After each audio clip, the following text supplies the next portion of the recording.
خيري درمش وعلي تشيتشاك وكمال بير. طبعا بمثل هذا الشهر بمثل هذا بالثمانينات والتسعينات هذول الرفاق اللي أكثر شيء واجهوا الذهنية 12 أيلول وقاموا بأكبر مقاومات ضد ذهنية الدولة التركية احتلال وعملياتهم ضمن السجون التركية.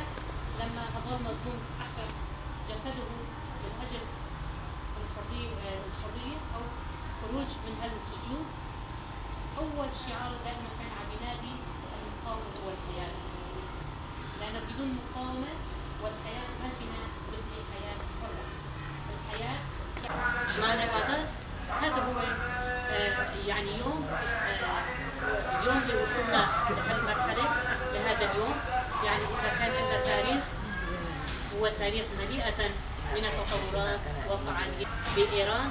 هي معجزة كبيرة من اليوم. الامرأة الإيرانية بدأت بالثورة ضمن الإيران ضد الحكومة الإيرانية بشعار جن جيان آزادي، المرأة الحياة الحرة.